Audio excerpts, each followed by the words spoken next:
Tengo mucha curiosidad en Rivian. Nosotros deberíamos creer que aquí hay un 10X o no hay un 10X. Estamos hablando de una empresa que quema mucho dinero. En los últimos 12 meses de operaciones ha sido negativo 4.000 millones de dólares. Lo que ellos tienen que no tiene ningún otro OEM, si veis, pues esta gente tiene lo que se llama el Perception Stack. ¿Por qué esto es vital? Porque sin esto, una empresa de coches en 10 años va a estar totalmente obsoleta. La gente de Rivian, al estilo de Tesla, pues entonces también tienen un dojo, un training center. ¿Qué pasa ahora? Que estos grandes productores se están quedando relativamente obsoletos en esta segunda capa. Rivian lo que domina es el software. Y los coches hacen cosas muy interesantes, como los de Tesla. Rivian lo que tiene es un vibe. Entonces Rivian ha tocado una tecla para este estilo de consumidor más moderno, ¿no? Rivian de pronto no llega más rápido a cash flow positive simplemente por la inversión que hizo Volkswagen. De ser que Rivian mejore sus márgenes y tal. Hoy en día esta empresa está valorada en 17 billones de dólares, se convierte en la segunda plataforma, va a valer 100 veces más, igual es poco. No quiero que la audiencia se lleve la sensación de que esto es una oportunidad asimétrica ya. Yo siempre soy de la filosofía de Druckenmiller, dice, tengo que invertir 1.000, 5.000, 10.000 dolaritos al principio para hacer una exploración y luego ir validando si escalo más.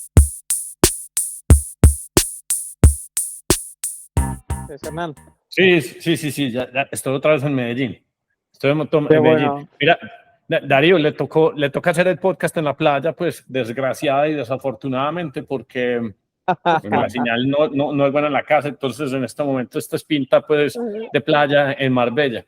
Que para mí esto es lo bueno de este podcast, que se puede hacer en cualquier formato, a cualquier hora. Pues nosotros siempre lo hacemos a las 10 de la mañana, pero desde otras partes del mundo pues se puede uno conectar y cero problema. Entonces me estabas contando, pues no los agarró el temporal. ¿Vos viste, Darío, que había una tormenta por Formentera y un montón de veleros, yates, todos volcados, vueltos nada? Volcados. ¿Ahí estaba Antonio o qué? Antonio es un damnificado.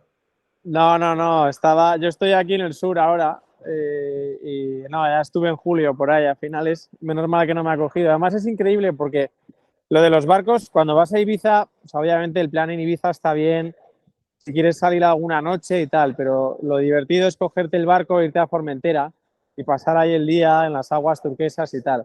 Pero lo del barco es un trabajo porque tienes que reservarlo con antelación, prepagar, la fianza, tal y cual, ¿no? Entonces, cuando ves a esa gente ahí volcados de lado en el agua y tal, esa gente han pagado cada uno muchas veces 1.000 euros persona, 1.500 y tal, y es una faena.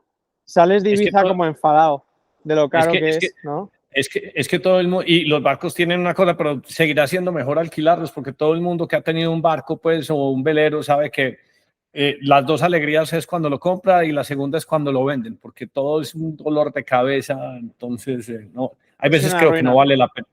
Creo que no vale la pena. Si quieres enfadarte con tus amigos, lo que tienes que organizar es en el 2024 un viaje a Ibiza. ¿Por qué? Charlie Munger lo dice, es más peligrosa la inflación que las bombas nucleares. Y es porque la inflación va crispando a la gente subconscientemente. Y no saben qué les pasa, pero están como enfadados y tal. Entonces, un viaje a Ibiza con barco alquilado es como eso, pero multiplicado por 10. Entonces, todo el mundo está 500 euros, 300 euros, 1.000 euros, 600. Entonces, la gente se enfada y te acabas peleando con tus amigos, ¿no? Entonces, yo estaba viendo los vídeos de la gente ahí el otro día volcada con el barco y ojo, la gente debe tener unos enfados ahí porque es que cogerte un barco en Ibiza y reservarte la mesa en Esmolí, en Formentera, que se come deliciosamente y tal, y que te vuelque una dana, debe ser para no recuperarse de un año para otro. O sea, no quieres volver a Ibiza hasta el 2029, ¿sabes? Sí. No. Y el mundo, sí te digo que estamos en una inflación, una cosa pues absurda. Pues yo estaba también en el sur de España, que todavía me sigue pareciendo más barato. A mí me parece más barato el sur de España salir a comer que el mismo Colombia, pues, porque uno donde se compra 5 cervecitas, pues las chiquiticas, Darío, por 6 euros en un baldecito, eso no lo vemos en Colombia ni a bala, pues. No entonces, y comerse uno un atún o cualquier cosa y que no te valga más de 100 euros la cuenta, me parece increíble. Ese sí es uno de los problemas grandes que tenemos y Antonio, y por eso es que siempre te invitamos y ya sos, o sea, que es recurrente, porque es que si no fuese por el conocimiento que vos nos compartís o las inversiones o estrategias que tenemos, ¿cómo carajos sino es asumiendo un montón de riesgo, cómo puede lidiar con con esta inflación tan absurda. Es que la inflación de Estados Unidos es el 3%, pero el money debasement, como dice Raúl Paul, es del 8%. Entonces hay que combatir sí o sí mínimo un 10, un 11%, asumiendo que no existan errores. Entonces, por eso hoy quería centrarme en un tema que lo has cubierto muy bien. Es más, yo empecé a hacer pequeños experimentos en Rivian porque tengo mucha curiosidad. Pues en estos días, Darío y yo hicimos un episodio de inversiones donde hubiéramos hecho 10X. Entonces yo hice 10X en Bitcoin, hice 10X en Tesla, pero Rivian me está dando mucha curiosidad y yo quisiera saber si hay un potencial de 10X. Y vos te escribiste un deep dive. El que no siga a Antonio en Twitter, o sea, aquí se lo ponemos abajo, el que no esté suscrito a los deep dives de Antonio, yo les vuelvo y les insisto, leerse un deep dive de Antonio es capturar un conocimiento desmenuzado desde unos ángulos y una vista analista que no se hace y no la cubren en Goldman Sachs, JP Morgan, ninguna de las grandes pues que hay. Entonces se aprende mucho y toma uno muy buenas decisiones. O sea, yo, por ejemplo, vuelvo y digo, mi historia con Antonio es que yo empecé y sigo investigando mucho Palantir, que entre otras cosas, Antonio, en esa la vamos sacando al estadio porque ya va bordeando 31, yo creo que pronto 35 y seguro 40, y creo que en septiembre 6, de pronto le hacen como review para ver si hacen inclusión en S&P, que es otra cantidad de dinero institucional, que más o menos para explicarle, cuando una compañía ya queda en el S&P, pues quiere decir que se elimina uno de los elementos de riesgo y dineros institucionales ya pueden entrar pues en grandes cantidades pues en estas compañías, y ese es un factor multiplicativo bien interesante. Me acuerdo que cuando pasó Tesla al S&P, creo que hizo en cuestión de 60 días 2X. Entonces tenemos ese elemento con Palantir, pero ahorita Rivian me da mucha curiosidad. Hay un elemento que me parece muy importante que yo creo pues que nos vas a ayudar pues vuelvo y digo, a desmenuzar acá, y es que yo le he oído varias charlas y mi cuñado trabaja en Ford y dicen que es que las compañías nuevas pues de los legacy OEMs no tienen cómo realmente compartir con un Tesla, porque su sistema, su software es simplemente un conjunto, una amalgama de un montón de proveedores, Bosch. Entonces, coordinar y hacer eso es imposible. Y cuando uno no es dueño del software en un producto que es más digital y electrónico que cualquier cosa, pues es un gran complique, cosa que Rivian no tiene porque está built from the scratch up. Y te iba a preguntar ahorita también qué significa el impacto del negocio de Volkswagen, que le inyectó una cantidad de dinero bien interesante, y cómo puede eso impactar pues su futuro. Pero entonces, arranquemos con una breve definición de qué es Rivian, cuáles son como tus tesis centrales, las cosas que has visto que son importantes, y danos indicaciones de si nosotros deberíamos creer que aquí hay un 10X o no hay un 10X. Pues a ver, aquí a nivel de sensaciones me da una sensación muy similar a Palantir o a Spotify, porque la calidad en estas empresas, antes de que se dé cuenta todo el mundo, creo que se ve en la capacidad que tiene la empresa en cuestión de iterar.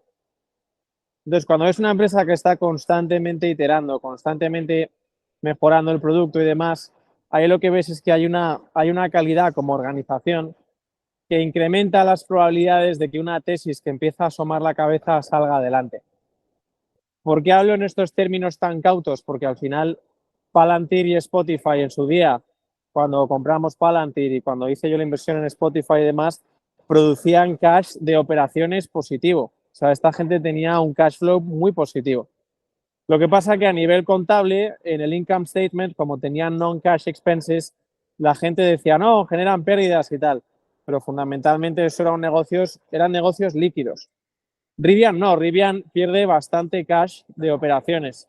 Y de hecho, estoy aquí viendo... ¿Te sabes cuánto pierden por vehículo en este momento? Pues eso realmente no lo actualizaron en el último cuatrimestre, que es el que miré, pero os doy una idea. En los últimos 12 meses de operaciones, cash de operaciones ha sido negativo 4 billion. Okay. 4.000 millones de dólares.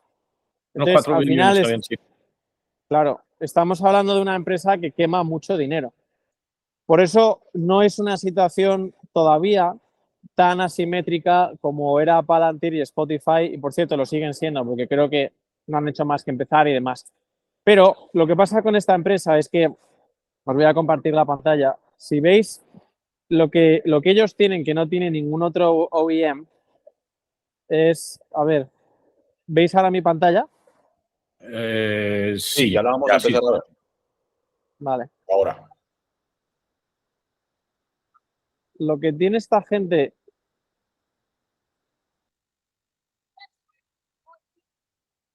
A ver, joder, un segundito. Tranquilo, tranquilo. Ahí estamos en Hims and Hers. Sí. Espera, que os lo saco.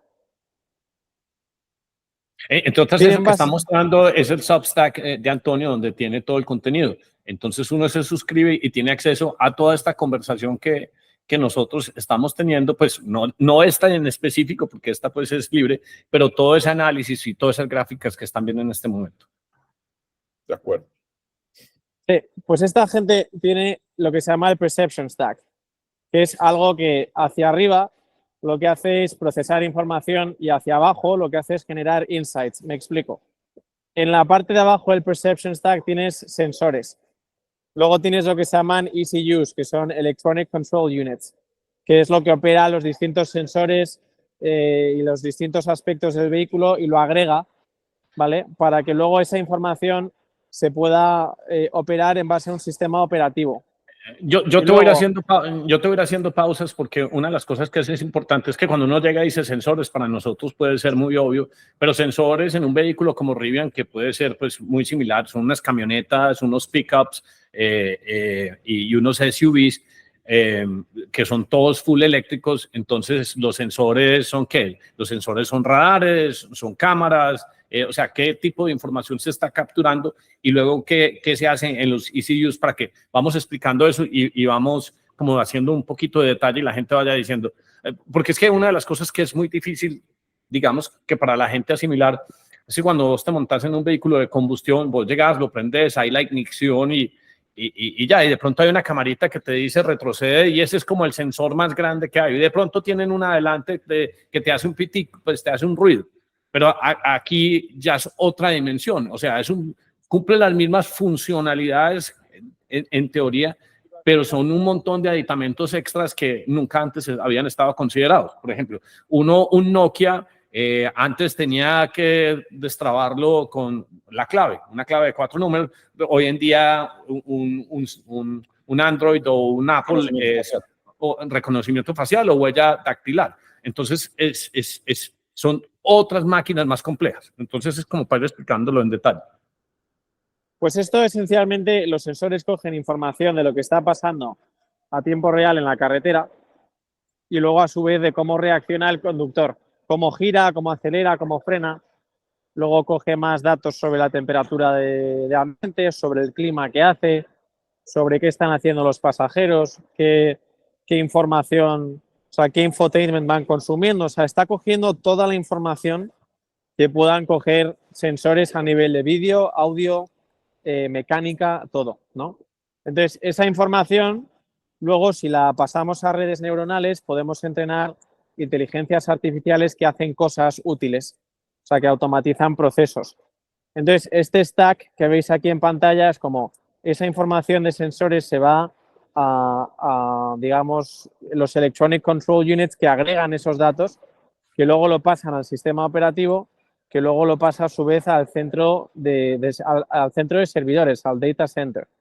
Entonces ahí toda esa información se procesa y vuelve en forma de insights, en forma de básicamente redes neuronales entrenadas para automatizar procesos o en forma de over-the-air updates, actualizaciones de software que Rivian, observando lo que hacen los conductores y los coches y demás, hace actualizaciones de software y tal. Entonces, ¿por qué esto es vital? Porque sin esto, una empresa de coches en 10 años va a estar totalmente obsoleta. Se puede resumir a lo que dijo Elon Musk en Twitter, creo que fue ayer, que dijo, las empresas que no resuelvan la conducción autónoma se van a ir a la quiebra. Y eso es cierto, porque al final... Full self-driving, sí. Sí, lo que quieres de un coche al final es que te lleve, ¿no? Y por supuesto, hay consideraciones como en coches deportivos y esas cosas, pero el servicio estándar va a ser una cosa en la que te subes y te va a llevar y vas a ir escuchando música, tomando posiblemente cervezas con los amigos y cosas de esas, ¿no? Lo que nos gusta. Entonces, Antonio, yo con esta gráfica me queda entonces muy claro que pues la gente de Rivian, muy al estilo de Tesla, pues entonces también tienen un dojo, un training center y que de alguna u otra o de otra forma han hecho una inversión muy grande en H100s porque si no, entonces, ¿cómo procesan toda esta información? Estos deben ser otros clientes adicionales o de Nvidia o de AMD, pues porque si no, ¿cómo harían para procesar todo esto que nos estás mostrando en este Perception Stack? Claro, toda esta gente, o sea, esta gente tiene su infraestructura verticalmente integrada. No sé hasta qué punto tienen su propio data center o es un third party en la nube y demás, pero todo esto ellos, este stack, lo controlan totalmente, ¿no? Desde luego, los sensores, los ECUs y el sistema operativo lo hacen ellos. Entonces, lo fundamental aquí para entender en la tesis es que esta gente es la única empresa, aparte de Tesla en Occidente, que tiene este stack. Y este stack es muy, muy complejo de operar produciendo coches en masa. Eso es lo que más le costó a Tesla en el modelo 3, aparte de las piezas y demás, fue dar este salto, porque producir coches en masa y que estén conectados y con esta infraestructura verticalmente integrada es muy complejo. Y digamos que y esta es la segunda parte de la tesis que es muy importante, es una capa adicional que se ha formado en el sector automovilístico y entonces eso, en mi opinión, va a dar lugar a una segunda gran consolidación en el sector. ¿Por qué digo segunda? Porque aquí ya vimos la primera y esto es una ilustración, ¿no? Aquí en el gráfico que se ve en pantalla, pues tenemos a la derecha vemos marcas como Chrysler, GM, Ford, que son muy reconocibles para el público, ¿no? Pero aquí lo que vemos es que es un gráfico en el que a lo largo del tiempo estas marcas absorbieron otras pequeñas. Voy a hacer zoom aquí. Sí, ahí estamos vemos como por ejemplo, GM absorbió Oldsmobile, Cadillac, Buick, Pontiac. Son marcas que se siguen viendo y muchas veces de cara al consumidor se consideran como si fuesen individuales, ¿no? Pero lo cierto es que GM absorbió todas estas marcas. Aquí vemos como Chrysler pues también absorbió todas estas, varias reconocibles como Dodge, Plymouth también, que eran muy conocidos. Y esto es solo una pequeña esquinita del sector automovilístico. Si vemos, por ejemplo, el caso de Fiat con Ferrari, pues Fiat absorbió Ferrari efectivamente cuando Enzo Ferrari decidió delegar la producción. ¿Por qué pasó todo esto? Porque al final la economía de escala que hacía falta para producir coches de forma rentable era muy considerable. Entonces, todas estas pequeñas marcas se fueron absorbiendo, las que no quebraron se fueron integrando con los grandes productores. ¿Qué pasa ahora? Que estos grandes productores se están quedando relativamente obsoletos en esta segunda capa. Entonces, con el Perception Stack, como solo hay dos players, que es Tesla y Rivian, existe la posibilidad de que Rivian acabe siendo un número 2 en este sector, o sea, en esta segunda iteración del sector, y acabe convirtiéndose en una de las plataformas que absorbe pequeñas marcas y que consolidan. Y al final, dando... Sí, es que eso que estás diciendo me parece muy interesante y yo creo que hice una rápida mención. O sea, ¿por qué unas compañías que llevan, pues no sé, Tesla es como, creo que del 2006 y Rivian tendrá 5 o 6 años? ¿Por qué unas compañías que son tan nuevas crecen más rápido que todas estas que llevan, no sé, en promedio 100 años? O sea, que este solo rubro del Perception Stack es así de importante que puede hacer que se acelere en market share tan rápido que dejen a todos esos logos que nos acabas de mostrar, o sea, tan rápidamente atrás. Sí, es uno de los aspectos porque al final Rivian lo que domina es el software.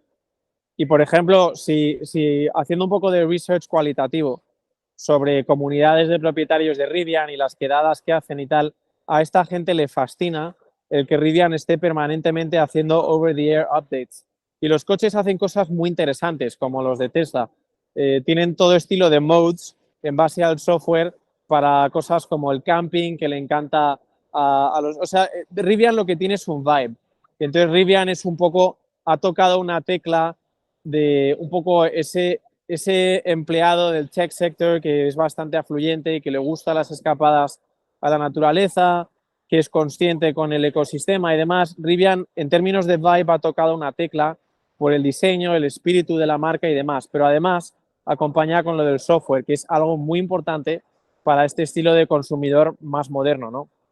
Entonces, de hecho, haciendo un estudio cualitativo de qué marcas han sobrevivido en el pasado y cuáles no en el sector automovilístico, lo que vemos es que es una ecuación muy sencilla. Es vibe, o sea, lo que transmite la marca, cómo hace sentir a sus consumidores y luego la eficiencia de producción. Es decir, tienes la capacidad de atraer a personas con tu marca, de crear una cierta lealtad para que primero te compren un modelo y luego te vayan comprando más modelos. Y luego, segundo, eres capaz de producir eso de forma rentable y cada vez más rentable, de tal modo que conforme vas compounding el goodwill con la marca y vas compounding tu eficiencia en la producción, es más difícil que alguien venga y te quite esa cuota de mercado. Eso es esencialmente lo que ha hecho que estas marcas sobrevivan. Entonces, yo lo que veo muy claro en Rivian es tres cosas. Voy a expandir sobre lo que he dicho antes. Primero, el vibe que tiene está sembrado. O sea, han dado en una tecla bastante potente con el consumidor más así millennial y eso. Segundo, tienen el perception stack y lo hacen muy bien. Lo hacen a un nivel, diría, no llega al nivel de Tesla, pero diría que es un claro número 2 en el mercado. Y luego tres, ves que esta gente va permanentemente optimizando y demás. Aquí por matizar, antes de entrar en el tercer aspecto, si veis el gráfico que enseño ahora en pantalla, veis a lo largo del siglo XX cuántas empresas nuevas habían de automóviles. Y veis como en los early 1900s había bastantes y luego eso fue bajando conforme esa consolidación se producía. Sabes que esta Entonces, gráfica perdón, te interrumpo porque es que esta dale, gráfica dale, me parece muy interesante porque da para hacer varios análisis. Entonces, la mayor cantidad de vehículos o compañías de vehículos que se empezaron a crear, por ejemplo, Darío, en Estados Unidos, fueron entre 1900 y 1930. Pero entonces, una de las cosas que uno tiene que pensar es, o sea, ¿qué fue lo que pasó en esa época? Que hubo tantas compañías que se empezaron a crear. Entonces, hay dos cosas que son esenciales. Pues o sea, se desarrolló la tecnología del motor a combustión, diésel o gasolina, pero luego vino el esquema pues de la producción en serie, pues a través de del modelo T de Henry Ford. Entonces un montón de gente dice, es que yo puedo empezar a producir a escala. Pero mira lo que está pasando ahorita, que estamos pues 2020, 2015, empieza a haber una convergencia de otros elementos muy importantes. El primero, las baterías.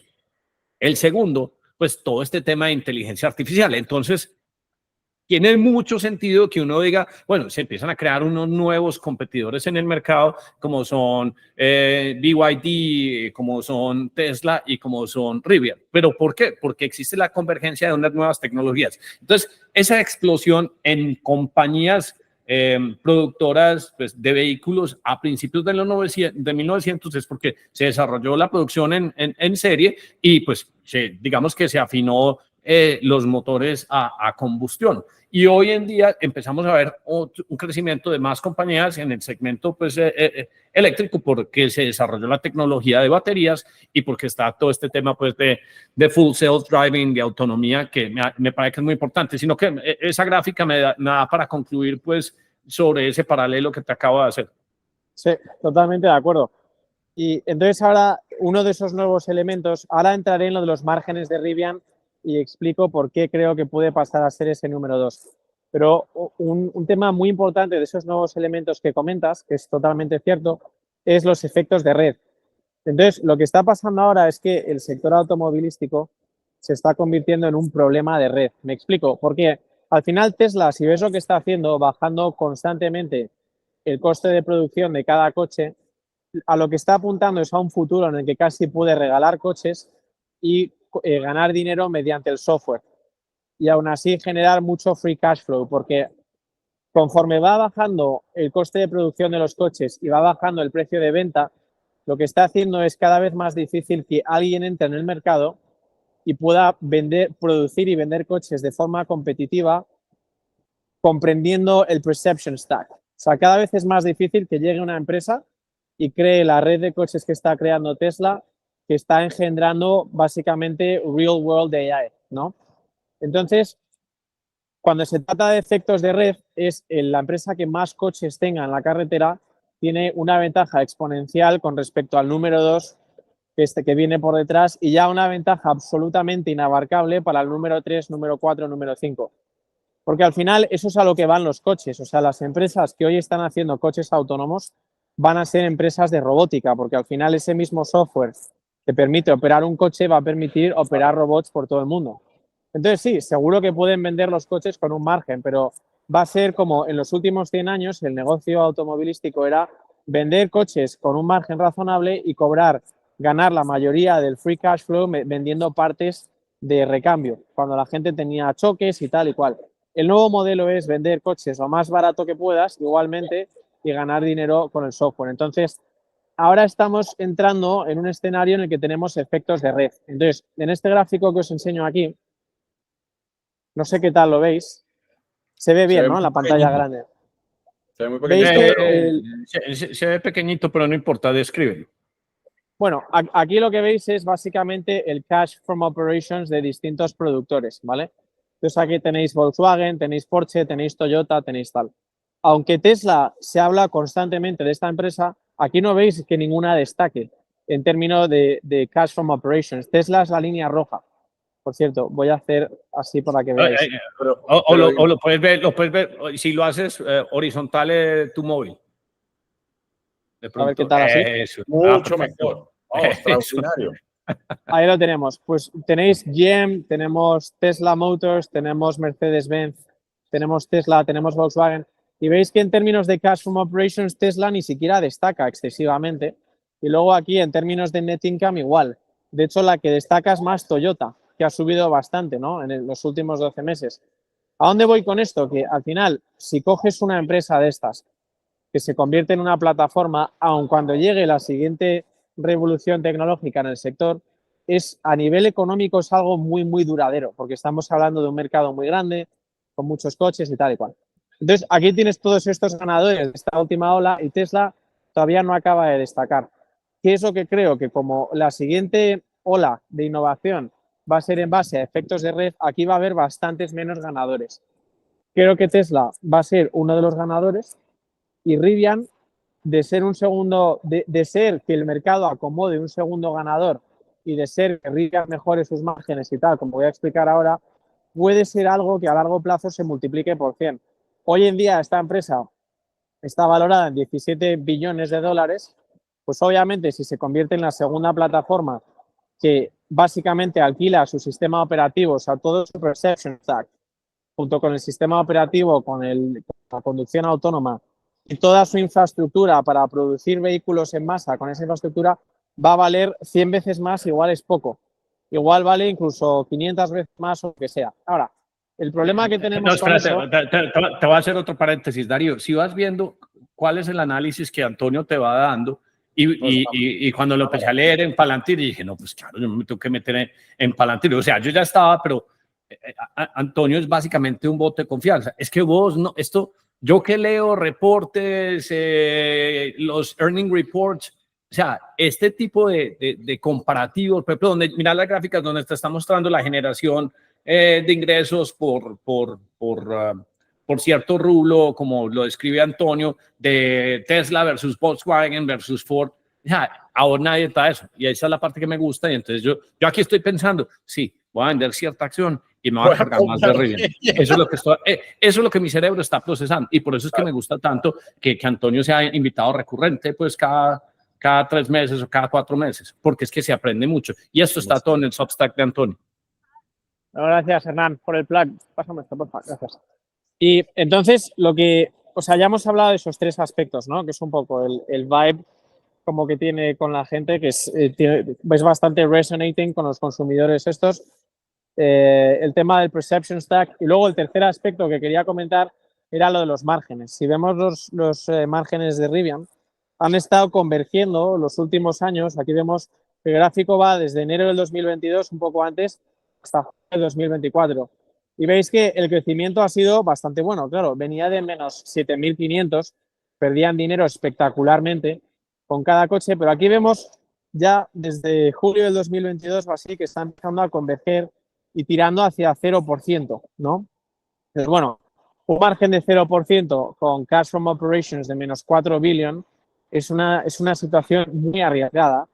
Pero claro, esta empresa está evolucionando. Entonces, con esos aspectos que os comentaba y de esta segunda consolidación, lo del perception stack, los network effects, esta empresa en los próximos 3-4 cuatrimestres puede pasar a ser una situación muy interesante por lo asimétrico. Porque si resulta que esta gente empieza con márgenes brutos positivos y empieza a no quemar tanto cash y tal, esa posición de número 2, ahí lo que habría que despejar es la duda de si el mercado en un futuro acomoda un número 2 o no.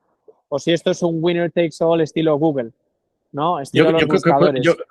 Yo creo que puede ser un momento muy parecido al que tuvo Tesla 2019, pues simplemente vamos a seguir en la línea pues, de lo que nos vas contando, pero ¿será que Rivian de pronto no llega más rápido a cash flow positive simplemente por la inversión que hizo Volkswagen, donde no se trata de la inversión como tal, sino que Volkswagen llegó y dijo, hombre, yo sé ensamblar y armar coches, pero este software es una cosa muy complicada. Si hago una inversión en una compañía que lo haya construido from the ground up, entonces al ser la inversión, pues le puedo decir que sea mi partner y le digo, ¿usted por qué no me licencia todo el software? Y no sé, ¿cuánto podría valer la licencia del software de Rivian a todos los coches de Volkswagen? ¿Del orden de qué? De 1 o 2 billones de dólares anuales. Y con eso llegan a break-even porque eso es casi pues 100% profit.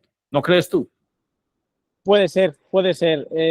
Ahí depende un poco de hasta dónde llegue el partnership, cuánto se quiere meter Volkswagen en la gestión.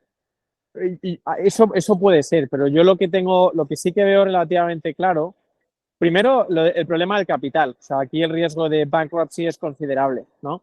Y luego, sí. En segundo lugar, cómo funciona la empresa en sí de por sí sola es muy interesante, porque esta empresa, la primera vez que la estudié fue el año pasado y el CEO, RJ Scaringe, no sé cómo se pronuncia, si es Scaringe o qué, pero dijo, para el año que viene vamos a tener estas modificaciones hechas.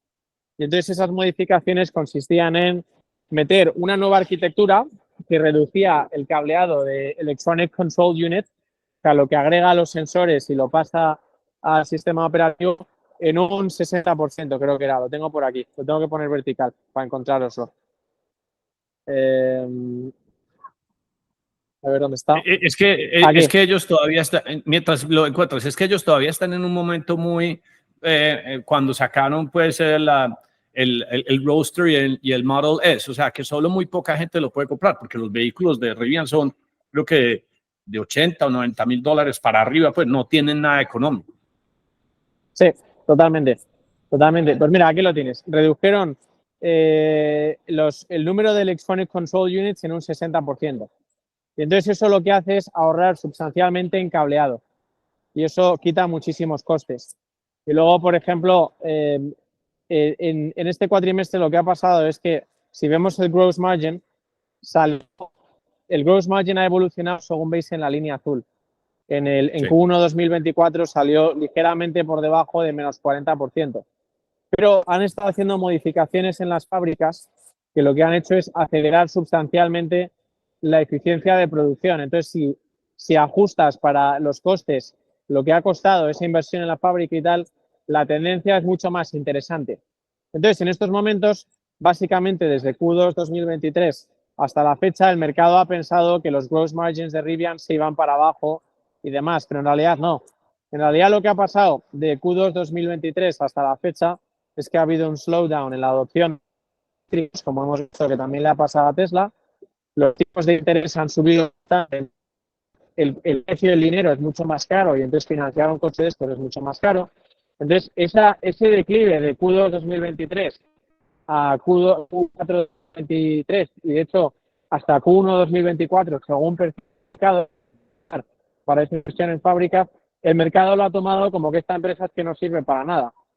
Pero la realidad es que si ves las implementaciones que están haciendo, están constantemente reduciendo el coste de los coches, constantemente acelerando la eficiencia de producción. Y ahora el equipo gestor, que a mí me parece bastante de fiar, porque según siempre hacen lo que han dicho que van a hacer, han dicho que en unos 3 o 4 meses van a llegar a positive gross margin.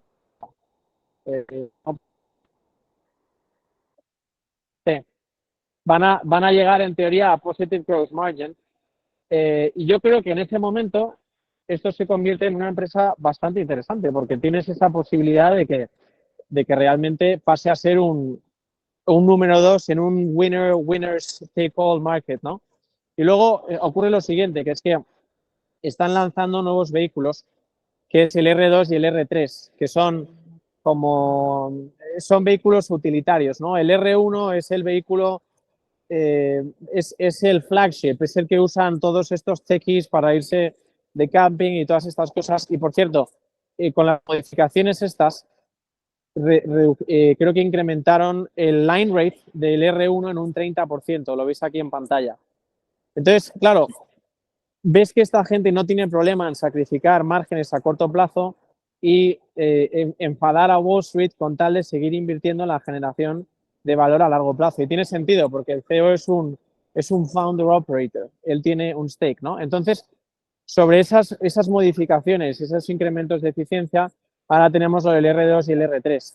Y entonces, el R2 y el R3 lo que es una forma de repackage toda esta infraestructura que han creado para el R1 e incrementar el TAM a un coste marginal que tiende a cero, porque toda esta complejidad con la que han estado lidiando la han estado monetizando con el R1, que es un coche que no tiene un mercado potencial tan grande, pues porque es más caro, es un vehículo más premium y demás, ¿no?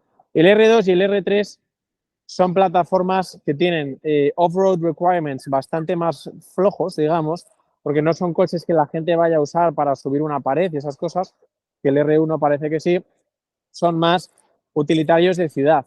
Entonces, con toda esa tecnología que han desarrollado, pueden producir estos coches probablemente a un coste más aceptable. Entonces, esto lo que hace es potencialmente en los próximos 2, 3, 4, 5 años aumentar la eficiencia capital de la empresa considerablemente. Porque toda esa complejidad que han tenido que hacer de los cableados, el perception stack, crear piezas dentro de los coches que hacen varias cosas, que eso es algo que hace mucho Rivian. O sea, ellos han repensado el diseño, la producción de todo desde un coche desde cero. Entonces ahora coges todo eso y esto es como el low hanging fruit. Esto es como el coche fácil de hacer y con un TAM mucho más grande. Entonces, nuevamente se parece mucho a la estrategia pues de Tesla, que primero dijo, sí, pues tengo que probar que la gente si quiere comprar vehículos eléctricos, saca el Roadster, y cuando dice, y necesito un vehículo que me genere ingresos, pero no para sacar el margen para distribuirlo a sus socios, sino para que yo tenga chance de construir y mejorar mi fábrica de producción a escala, que ese fue el modelo ese, y digamos que ese playbook lo ve uno reflejado acá. Supongo yo que el R1 o el R3 o el R2 o el R3 eventualmente será el equivalente a una Ford F-150. Darío, solo para que sepas, la Ford F-150 es el carro más vendido que hay en Estados Unidos, el más. Entonces, cuando ya lleguen a ese mercado, pues entonces ya sí van a tener una demanda sustancial, pero simplemente porque lo primero que hicieron no fue construir un vehículo para venderlo, sino construir un vehículo que les permitiera, como dice Elon Musk, lo más difícil no es el vehículo, sino las fábricas, construir las fábricas que producen los vehículos a escala, y la escala es un elemento fundamental entender acá, porque escala quiere decir mayor cantidad de unidades al menor coste posible, porque el negocio luego, como dice Antonio, son las estaciones de recarga o todo el software update y la suscripción mensual que eso significa, que es un modelo de negocios totalmente diferente al que tienen los tradicionales, los Ford, los Chevrolet y todas las otras compañías grandes del mundo. Totalmente. Y además, lo que ha pasado este cuatrimestre es que esa inversión que hicieron, sacrificando gross margins, les va a permitir ahora empezar la producción del R2 en sus instalaciones en las que producen el R1. O sea, el plan original creo que era hacer otro facility desde el cual producir. Y entonces esto les permite bajar su CAPEX guidance del 2024 de 1,2 billones a 500 millones. Entonces, esto, aparte de ser interesante, porque claro, se están quemando tanto cash, pues en algún momento el riesgo de bancarrota va a ser bastante palpable, ¿no? Lo interesante de esto es ver cómo esta gente está constantemente haciendo optimizaciones y a este ritmo no es descartable, tal y como promete el equipo gestor, que en 2, 3, 4 cuatrimestres pasen a tener un positive gross margin. En ese momento yo creo que el mercado empezaría a price in esa posibilidad de que esto sea un número 2 en esa nueva segunda consolidación del mercado automovilístico. Y entonces creo que, y además como el mercado tiene esa capacidad con empresas de este estilo, de aun cuando empieza a haber puntos de inflexión, salvo que claramente se vea en el net income y tal, lo ignora, yo creo que en los próximos 2, 3 cuatrimestres vamos a tener potencialmente un escenario así de low hanging fruit, ¿no? De una oportunidad que de repente dices, oye, esto es interesante. Pero bueno, por recalcar, no me parece que esté al nivel al que estaba Palantir y Spotify solo por un solo hecho, que es que no produce cash. Entonces, cuando un negocio no produce cash, estás en un juego de patata caliente muy complicado. Desde luego, no es descartable que lo consigan, pero esta gente tiene aquí una labor en el próximo año borderline imposible, pero por cómo han gestionado la empresa, cómo han evolucionado hasta la fecha, cómo deleitan a los clientes, cómo han ido optimizando márgenes, yo creo que sí que pueden hacerlo. Sí, ese riesgo es bueno, digamos que darle un poquito más como de luz para explicarlo. El riesgo de conseguir capital, ya es una compañía de 17 billones de dólares de market cap, pero que se pueden ir a cero si no logran levantar los próximos 1 o 2, porque todo es intensivo. O sea, construir una fábrica, una línea de producción, o sea, como lo mostraba Antonio, pues el CAPEX va de 1 punto tanto hasta 500 millones de dólares y es muy difícil. Ellos han tenido muy buenos partners, o sea, creo que los primeros grandes inversionistas que hubo fue Amazon y creo que el primer contrato que tuvieron era producir todas estas camioneticas eléctricas que son las que hacen los delivery. Pero el problema es que, vuelvo y digo, cuando uno necesita construir a escala, se parece como a esos problemas que existen de aerodinámica en los vehículos. Por ejemplo, si vos vas a 100 kilómetros por hora y quieres subirte a 150 kilómetros por hora, el motor para llegar a 100 kilómetros por hora puede ser de 50 caballos de fuerza. Pero el problema es que cuando ya necesitas de 100 a 150, ya no necesitas 50, sino que necesitas 100 caballos de fuerza, porque esa variación en ese pequeño cambio, pues en velocidad requiere de un motor más grande. Se parece a lo que le pasan a estos negocios. Cuando ya dejan de hacer un prototipo y lo tienen que hacer para un producto que lo compre el granjero en Texas o en Nebraska, tienen que bajarle el precio sí o sí a $40,000 y para llegar a eso se necesita un cojonal de billete. Pero no es suficiente con la entrada de Volkswagen o para empezar a cambiar ese tema. No sé, Antonio, ¿qué opinas tú de esa inyección? La inyección fue de ¿cuántos billones de dólares? ¿La qué, perdón? La inyección de Volkswagen fue de ¿cuánto la última inversión que hizo Volkswagen en Rivian? Ese dato no lo tengo aquí, vamos a mirarlo. Hablan como de $5,000 millones. No acuerdo el número, pero gordo, es que... Sí, pero gordo, solo para que tengas una referencia, hacer un gigafactory vale $20 billones. Un gigafactory enorme, entre 20 y 25 billones de dólares. Y Tesla ya se ha hecho Berlín, ha hecho Shanghái, hizo Austin, tiene Las Vegas, o sea, está planeando, o sea, solo en fábricas te ha gastado $100 billones, solo haciendo las fábricas. Sí.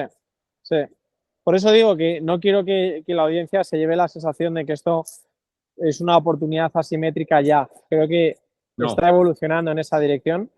Y creo que lo que más confianza me da en eso es lo que os decía, básicamente el vibe de los coches que a la gente le encanta. Y luego esto es una empresa a nivel, las propiedades de esta organización son excelentes. O sea, su capacidad de iterar, su capacidad de procesar feedback del consumidor y convertirlo en valor en un tiempo cada vez más pequeño es alta. O sea, como organización está muy bien gestionada. Y luego es founder operator, que eso es un error que yo he cometido en el pasado de invertir en alguna empresa con buenas cualidades, buen potencial Pero siempre el error tenía dos partes, que es uno, no había un founder operator, o sea, un tío que haya fundado la empresa y que tenga acciones y skin in the game y demás, y luego que no haya cash, que no produzca cash. Eso es algo bastante peligroso en growth companies.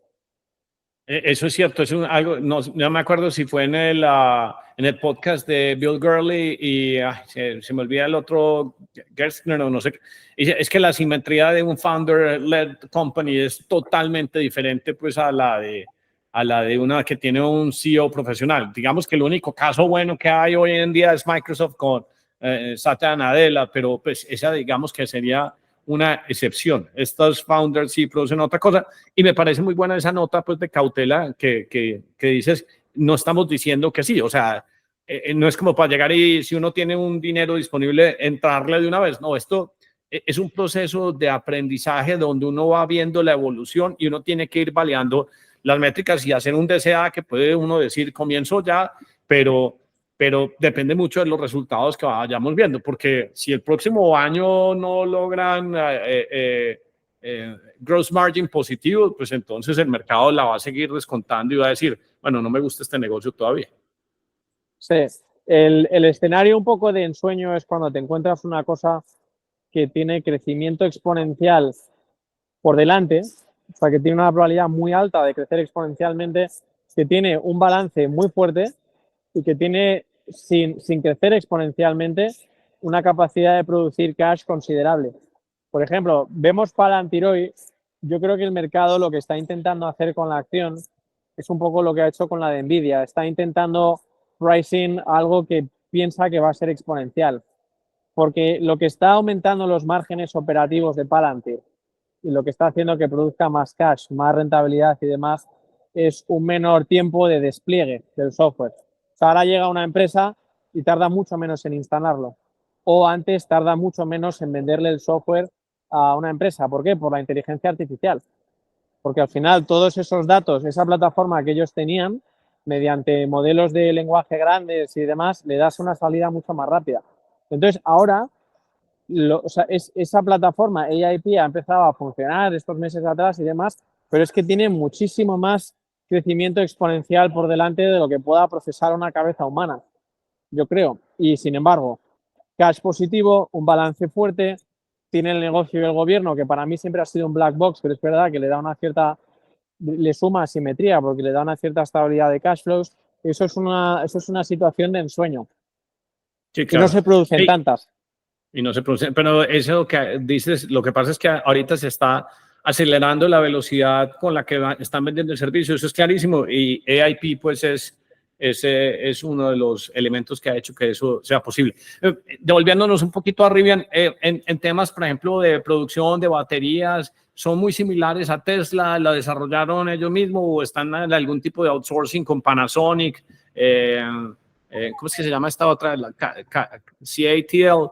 Se me olvida el nombre. ¿Es todo made in house o tienen mucho outsourcing? Porque yo me he sentado a ver yo he visto pues el vehículo por dentro y la verdad es que es un producto muy bonito, o sea, muy, muy, muy bonito. No es tan futurista como es Tesla, porque es que Tesla es como uno decir, esto hay que conducirlo, esto es totalmente diferente, parece más polished. Entonces me vuelvo a la pregunta de las baterías. ¿Es todo es hecho por ellos o tienen partnerships con algún proveedor, por ejemplo, en ese sentido?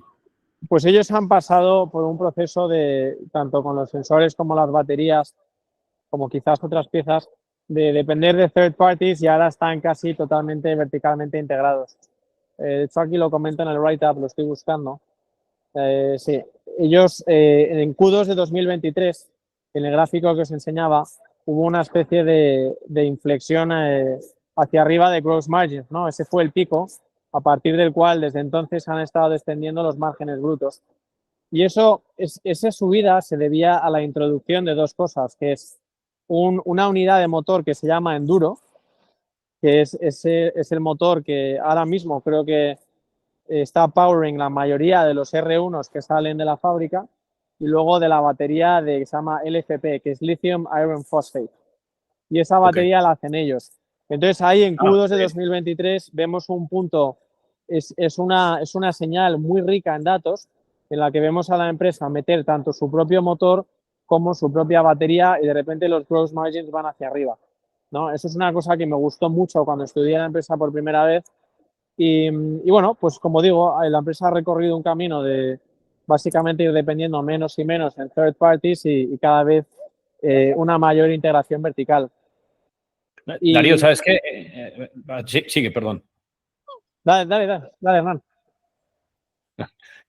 No, Darío no me estaba prestando atención porque estaba viendo las chicas que están pasando por detrás. Entonces. Está entretenido. Oye, os digo de verdad. Pero no vayas a apagar la cámara, Antonio, no la apagues, tranquilo.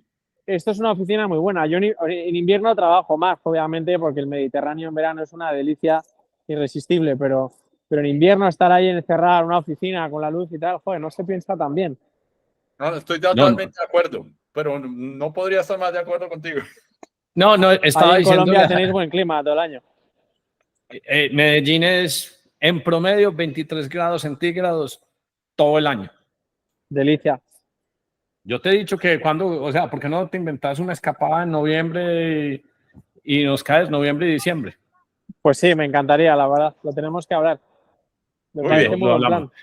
Pero devolviéndonos pues digamos que estos 45 minutos me parecen el perfecto abrebocas, no para decir voy a comprar Rivian, sino decir, pongo en mi carta de estudio, yo siempre soy de la filosofía de Druckenmiller, dice, tengo que invertir $1,000, $5,000, $10,000 al principio para hacer una exploración y luego ir validando cómo progresivamente decido si escalo más. Entonces, Darío, es lo que hablábamos en el alfa que hicimos ayer. El alfa hombre, que si esto es una compañía que tiene potencial 10X, market cap 17 billones, todo lo que están haciendo.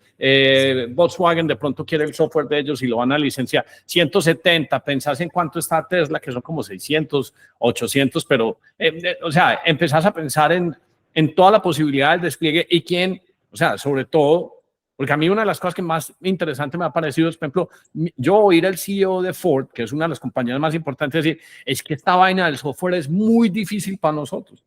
Es que nosotros llegar y crear y estampar metal para producir el volco de un pickup, eso es fácil, eso no tiene ningún problema. Pero lo otro, pues, se sacan los ojos haciendo eso. Se sacan los ojos haciendo eso. Y esta gente no tiene ese problema porque lo hizo desde ground up. Entonces, como abrebocas, me parece buenísimo todo esto que nos estás contando. Yo no sé si Gordo y Darío tienen alguna pregunta adicional sobre Rivian, porque me parece espectacular dejarlo como abrebocas para luego cuando ya estemos como más, que la compañía, o sea, haya mejorado, no va a decir, esté muy cercana a punto de equilibrio en su gross margin o pase a positivo, entonces hacer uno más a profundidad, que ahí entonces la gente tomará una mejor decisión de decir, hombre, sí, aunque todo esto pues está escrito en los deep dives que hace Antonio y él los va actualizando a mí frecuentemente. Me gusta esta combinación pues que ha ido naciendo de forma espontánea, pero que cuando Antonio saca su deep dive de algo, se combina, aquí es como que nos lo puede explicar en más detalle. Entonces, creo que pues para todos es delicioso poder primero leer a Antonio y después escucharlo ya como cimentando toda su tesis. Sale buena. Para mí es un placer también, ya sabéis, me lo paso muy bien con vosotros y luego aquí pues desde la playa y encima hablando con vosotros es un plan increíble, la verdad. Oíste, pero estás en la playa, pero estás metido como en lo que nosotros, ¿eso es una toalla o es una ruana? Pues, o sea, no puedo. Estoy como entonicado. ¿Sabes qué? Es que me he hecho un poco de la creencia de que las cremas de sol son lo que dan el cáncer, ¿no? Ah, no, fresco que yo soy igualito. Es más, tengo una estadística. Lo mismo. El cáncer de piel no, ¿sabes cuándo empezó a salir el cáncer de piel? O sea, empezó a crecer en 1930 cuando salieron las cremas de sol. Antonio, mejor, digamos, pues, dato anecdótico que podría ser estadística. Cuando hicimos, ¿te acordás del amigo de Nico, el que cruzó el Atlántico, el que conociste en Bogotá? Sí. Hombre, claro, por supuesto. Yo le pregunté, ¿cuánto antisolar te echaste? Y me dice, no me eché antisolar ni un solo día. Y yo, ¿cómo Yo carajo? me quedé con eso. Atlántico, al 90 días, y te insolaste, no, nada. No, nada. Yo acabo de venir de montar bicicleta 25 días, pues, y montaba antisolar aquí en la nariz para que Andrea no se ofusque conmigo. Y de pronto, sí, ya me eché. Eso no pasa nada, pero soy de la misma creencia. Que uno se arrugue y se ponga viejo, eso sí es cierto. Pero La cara sí que hay que taparla porque tiene menos colágeno, pero el resto del cuerpo tiene mucho colágeno, por lo visto. Ahora mismo estoy así, tapado con toallas porque llevo aquí ya 5 horas. Mira cómo estoy. Os voy a poner la cámara. Bueno, así, a ver si me deja la vuelta. No me deja. Parece Mira, eso, un camarón de Huelva, ¿o qué? aquí lo veis, aquí lo veis. Está Sí, muy no, esa lindo. vista Me esa tapo vista así un está muy poco y aburrida. tal. Claro, pero es que las cremas buenas, por lo visto, son de óxido de zinc. Óxido de Ok. zinc. Entonces, si absorbes el óxido de zinc, es antiviral, es bueno. El problema es cuando llevan metales pesados, el benceno, todo eso es malo para la piel. Bueno, Buen otro punto. dato adicional. Gordo, Otro usted dato. para despedir a Antonio, hombre, fuera de decirle que lo invite también a estar en la playa, ¿qué más se le ocurre? No, que se meta al mar. Hombre, ahora me No, voy a meter. que vaya de pesca. Eso está muy bien. No, yo creo que esas son compañías que pues tienen una apuesta muy grande y uno pues con cuidado, mucho ojo, finalmente. Sí, mucho Eh, ojo. Esta es peligrosa. Esta todavía está en la zona de peligro el próximo año, yo creo. pero esas son las que nos gustan porque son las Son que las buenas. tienen más asimetría. Hay que cogerlas en modo peligroso y sobre todo cuando Wall Street la está descartando y cuando dicen probability of bankrupt, no hay nada mejor que cuando empiezan a escribir así. La verdad que es una Pues, delicia cogerlas cuando están peligrosas y luego ya cuando empiezan allá a volar es una delicia. O sea, te hace Es la una década. delicia. Te hace la ¿hasta cuándo década. hasta cuándo te vas a quedar tirando playa? O esto ya hasta noviembre. O sea, estaré haciendo playa. Aquí el clima dura bueno hasta mediados de noviembre, en un buen año. Y ahora en septiembre, octubre es la temporada de surf óptima en Portugal, o sea que estaré por ahí y tal. Y luego ya pues a trabajar el invierno, que hay que trabajarlo. Bueno, nos parece muy bien. Bueno, ya sabes que tenés la Inmediable. invitación para que vengas. Es más, nos deberíamos inventar eventualmente algún tipo de evento, pues, y decir, Antonio, Sí. y hacemos un fireside chat de 6 horas. No sé, esa es una idea pues que tenemos ahí pendiente. Oye, eso hay que Bueno, hacerlo, ¿eh? Yo estaba pensando en hacerlo también por aquí en España. Cuando llegue a 100.000 seguidores en Twitter, me gustaría hacer una de estas. Sería muy buen plan, ¿no? Y viste, otra ahí en Medellín con vosotros y tal. quedé muy triste que no coincidimos para salir a la invitación que me hiciste en Madrid, pero tenemos Os tiempo perdisteis entonces. una buena. Sí, yo Pero, sé. joder, Una al día fiesta, siguiente Darío. llegué destrozado a la comida. No podía ni hablar, macho. Sí, sí, fresco. De- Sí, sí, a mí nos llevamos como 20 años y yo entiendo exactamente qué significa ese sentimiento. joder. Yo sé qué significa ese sentimiento. Y además No, las esto estuvo, resacas en Madrid son malas, ¿eh? Porque es seco y está en altura. Muy malas. son malas, son malas. Pero bueno. Bueno, no, ojalá coincidamos en una fiestecita porque me parece más importante. O sea, ¿para qué estamos haciendo y Sí. estudiando toda esta simetría? Pues como dice un amigo mío, Bueno, claro. hay que gozar la plusvalía. Hay que festejar. Lo bueno es que no hemos festejado en Formentera esta semana, como os decía. Pero oye, eso hay que organizarlo también algún verano, algún buen plan en el Mediterráneo. Ya sé que Marbella tiene mala fama, pero yo os enseño el Marbella bueno, que veréis que es alguna No, no, no, cosa de clase mundial. No hay problema. no, con locales, yo estuve la semana pasada, pues ya aquí ya nos salimos de tópico, pero yo estuve la semana pasada porque otro que está en el chat, Antonio, me dijo, vente para los Sahara de los Atunes, y dije, ¿qué es eso? Oh, No, eso queda Sahara entre es Cádiz y increíble. Tarifa. Y te digo, pues que comí bueno, chiringuito a las 11 de la mañana hasta la 1 de la mañana, todo el día dándole. O sea, Sahara es bueno, un bonito. espectáculo. Es Sahara un es un espectáculo. espectáculo. Me gustó. Es más, vuelvo, el próximo año vuelvo. Adicional. 100%. Sí, No, 100%. no puedes fallar a los veranos mediterráneos. Eso es como Chamaz, que se instala ahí en Italia en un palacio que se alquila al hombre. Joder, al final las inversiones son para pegarse veranos largos. ¿no? Exacto. Sí, yo la tengo muy claro que, o sea, del 1 de julio hasta finales de agosto es perfecto. Sí, sí, señor. Es perfecto. Bueno, don Antonio, te dejamos porque Oye, pásala bien. te está recalentando. No, estoy aquí perfecto, pero me voy a dar un baño a vuestra salud. Ah, eso está bien. Y nada, No, oye, que va. un placer veros siempre. Y Bueno. nada, y deseando hablar más veces y ya sabéis, yo sigo ahí estudiando empresas y tal. O sea que sigamos con ello. Así es. Antonio, un abrazo. Un abrazo. Un abrazo muy fuerte, cuidaros. Adiós. Chao. Chao.